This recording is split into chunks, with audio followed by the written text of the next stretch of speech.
Welcome to my Indiana Jones and the Great Wasted Potential review. The game design is lazy in a lot of places. It's like this game has been half made by amateurs but was polished by experienced developers just to get it through the door. It feels low budget and outdated in some places and pretty good in others, almost like it's supposed to have come out a few years ago. The first person mode does not hinder the adventure as much as I thought it would, but I just hate the third person camera. It seems to be hooked into Indiana's head, moving along with every animation, and it would have been easy to just unhook it. The camera having this problem cheapens the cinematic thing they were going for. While playing this, I constantly had Uncharted in the back of my mind. You can't have this game with some Uncharted influence, and you obviously can't have Uncharted without the original Indiana Jones films. This game has some big shoes to fill in the genre it is in, where it will be competing with some very well designed games. But this game falls short of the mark, unfortunately, especially when it comes to the platforming. The animation looks a bit off when you see Indiana climbing. Climbing is also quite inconsistent, especially when using the whip. The puzzles were surprisingly fun, maybe a bit easy compared to some Uncharted ones. I was also waiting to see where they would be making Indiana a weak cuck like they did with Nathan Drake in Uncharted 4, and well, it happened. It's not the worst form of modern forced tropes, but the game would have been better off without it. I like the exploration aspect of the game. It sits somewhere between the feel of Far Cry and something like BioShock. The game also gives you multiple paths to get to a goal, which I appreciate.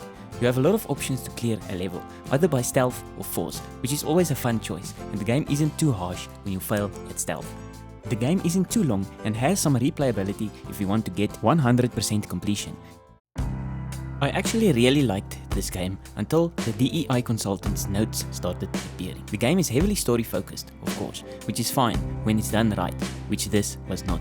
At the start, they tried to use the epic opening of Raiders of the Lost Ark, remade with bad facial expressions, to lure you into the story using a member berry. The first act in the Vatican is good, but then in the second part, they just had to do something to pass the Bechtel test by making sure two females spoke without having the main male protagonist around. Not only that, but doing it while demeaning him in some way.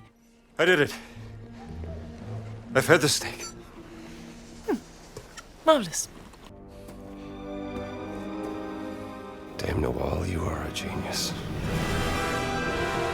They even take it further by revealing that one of the women are gay and then later putting her in a very male 1930s looking suit, which looks very out of place. This also goes along with the critique that archaeologists are grave robbers, and then Indiana has to convince people further into the story that he is a good archaeologist who gives the priceless artifacts back to its people, which he doesn't really do. The acting can be pretty good in some scenes and horrible in others, and now and then I am almost convinced that Indiana Jones is actually on screen, but there is an off-putting silliness put on the characters that just feels out of place, along with a bunch of crappy attempts at humor. I have mastered the lethal Japanese hand-to-hand combat art of karate. After rewatching the movie recently, I get what they are going for, but it still does not sit right with me. The cutscenes are interesting, not in a good way though, because you can clearly see the handiwork of different levels of talent. Some scenes are pretty good. They focus on the story and Indiana Jones figuring things out, and then you get scenes where it's just a nothing burger. There were some real gay vibes from the Nazis, which is ironic. I'm always in control. The more I played this game, the more disappointed I became, and saddened at the wasted potential I could see underneath all of the modern bullshit and the lazy game design. On multiple occasions, they make Indiana look childish and incompetent, which is in contrast with the Indiana Jones they show at the start of the game by using the Lost Ark's great opening, where he is shown to be hyper-competent, even if he is usually unlucky. Indiana is a lot softer as a person in this. I guess they saw all the toxic masculinity on display in the original movie and decided to leave it out. And then at the end, Indiana is in full cock mode and is turned down by the woman he has fallen for, almost looking like he is about to cry. I can't lose you. Come on. This game gets a Karate. out of 10. Arrivederci.